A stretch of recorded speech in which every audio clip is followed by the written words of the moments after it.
to Sri Lanka. And I'm kind of excited because we're going to do a full review of the experience with Turkish Airlines. We're just on a 737 right now, but pretty comfortable. Row 1 business. And we booked all these through Aeroplan points, and we were able to use Aeroplan basically for almost all of our trips so far. From Mexico City to Istanbul, Istanbul to Bologna, and now Bologna all the way to Sri Lanka, Colombo, all on points.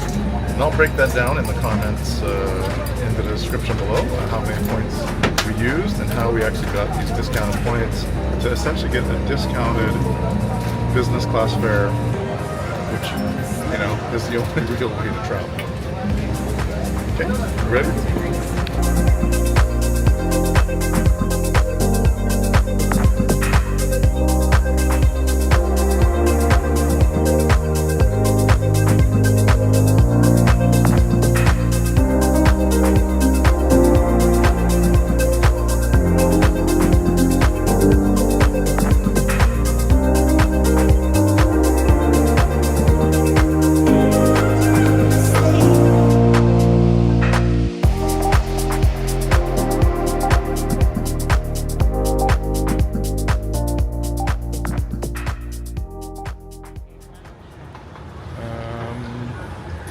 Yeah, anyways, what did you think of that flight? That was pretty easy peasy, hey? Easy peasy. I will give Turkish Airlines top marks on I mean, this is still considered Europe, so it's intercontinental, Europe to Europe, and a lot of the European carriers kind of have a shit service. Like, you fly in the same 737 and you pay for business class, but all you have is economy class with a seat beside you. Right. It's not booked. And usually the food's not very good, and in this case, I thought our meal was great. Great, yeah. And then he brought you out your meal, and you thought it was too cold, so you said, you know what, this seems cold, so I'm going to bring it back to you. We did. So it was very, very nice. They're Great very, very service. sweet and kind. Great service. So 5 out of 5 for Turkish Airlines from Bologna to Istanbul.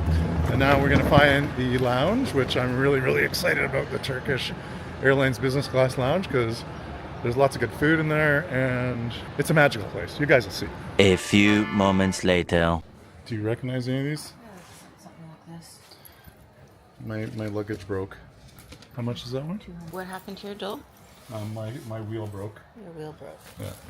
So now I'm going to look at buying a new suitcase. So this, okay, so this would be where you can maybe put like a lot of soft stuff, right? Yeah. And I got my little compression bag here.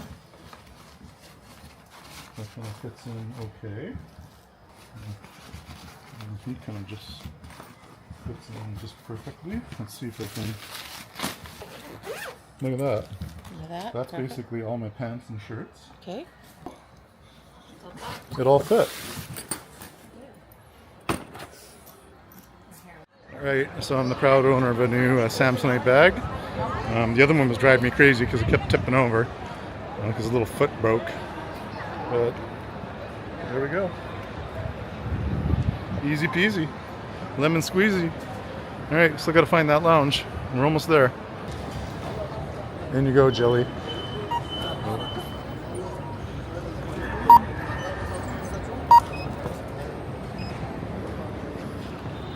Alright, welcome to the Turkish Airlines Lounge, where all your dreams come true.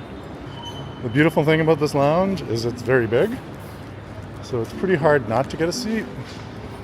Although the last time we were here, we had to search. This little area here where you can get kind of made to order.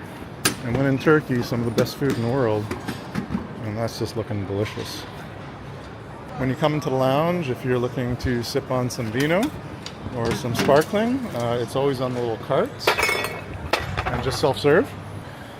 Alright, so probably the only negative in this lounge is just lack of plugs for charging your stuff. But I know there's like charging stations around, but you gotta leave your seat.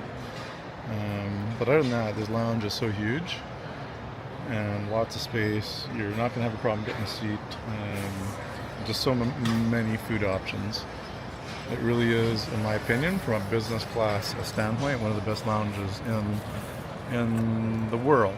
Now, I haven't been to Singapore Airlines Business Class Lounge or Etihad or any of those other big ones, or Emirates. I've been to the Emirates First Class Lounge, which is something in of itself, and we got a really special surprise for you guys coming up near the tail end of our trip.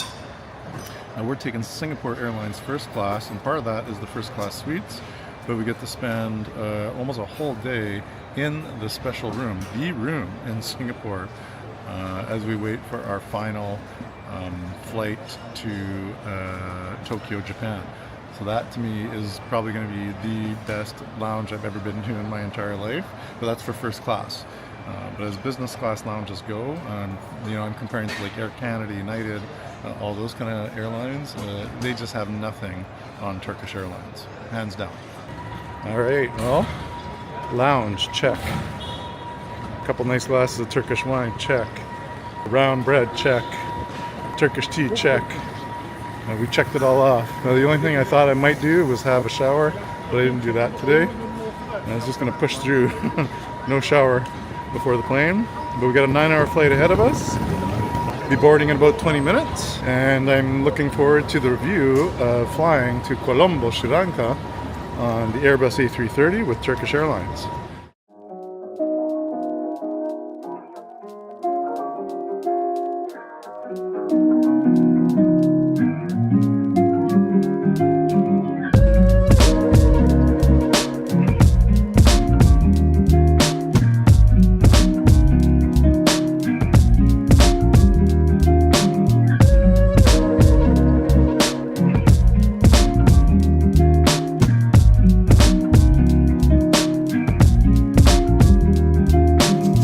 Okay, so we're up in the air, cruising altitude right now. They just took our drink order. I don't know, Jill, what do you think about the older A330? It's totally fine. Very comfortable. For traveling together, I actually prefer it. I mean, the equipment is a little bit tired, but we've traveled on the 787 from Mexico City to Istanbul, and it's beautiful. I mean, a beautiful interior, you got your beautiful pod, but when you're traveling together, you can't really talk to one another because you're kind of like so divided. Even though we were beside each other in the pod, you're so far back that you're literally having to come around the divider to talk to your partner, and it's really, really tough. A couple things I like here. It's going to flip the camera. As silly as it may sound, I love the little storage below where I can just put my shoes. I got my little handbag there. You got a little place to put a little blanket, a little place to hang your jacket. So lots of room and nooks and crannies throughout the seat to literally store all your little goodies. So this is just over an 8-hour flight from Istanbul to Colombo in Sri Lanka. We got a nice little menu. Looking at it right here, I'm going to have the braised lamb, and I think Jillian is going to have the spicy chicken makhani. Before that, we get a little buffalo mozzarella and some marinated artichokes and olive oil. And a glass of red wine is on its way. So when the food comes, we'll chat a little bit more about that and see how that goes.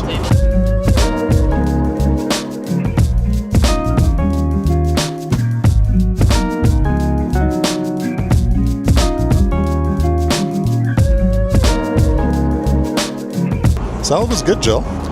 A little cold, but that's we kind of expected. But the weird thing is this here.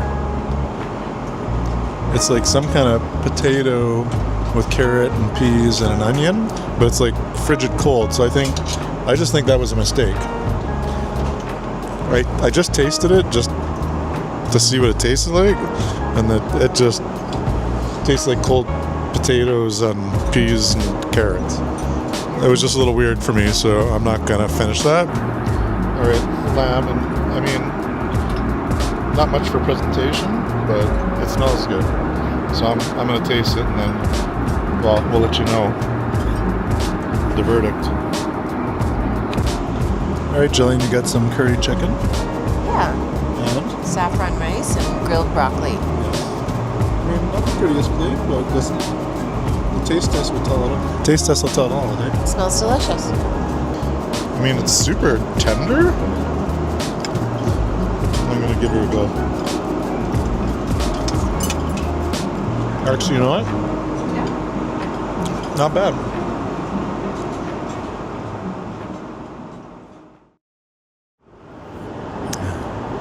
Well, good morning. Morning, Jillian. Jillian has nothing to say. Anyways, it is, what time is it? 3:30 in the morning. Sri Lanka time. I don't know, got around 3 hours of sleep. Yeah, we just had a little breakfast. Just having a little coffee. And in about an hour and a half, we'll be landing. We have a driver waiting to pick us up at the airport. Well, he will be there when we get there, so that's kind of cool. Already made those arrangements. And we got a 4.5 hour drive, Jillian, through the jungles of Sri Lanka. So I don't know what to expect at all, but I think it'd be kind of cool. But I think we're going to be a little tired. I was going to show my face because I'm very sleepy looking. Got my fancy glasses on. So yeah, I think all in all, decent enough. I'm not going to be raving about the flight today, but at the end of the day, it was comfortable. We got fed. The service was really, really good, actually. They're very attentive. Anytime we needed something, the staff were always there to help us out. So all in all, I think that was a success. If you're going to Sri Lanka, one thing you need to get is a visa. That's a pretty straightforward process. I'll put a link in the description as to how you can do that. And the next video will be, well, we got 3 days there, and we have no idea what to expect, to be really honest with you. I mean, we have a general sense of what we're going to expect, but not 100% sense. So make sure you like this video. Make sure you comment below. Is Sri Lanka on your list of places to go? Yeah, I kind of rhymed there, Jill. All right, everybody. On that note, I think we'll go back to the regular sign-off in español. Nos vemos hasta luego en adiós desde Turkish Airlines en route to Colombo, Sri Lanka. Bye-bye.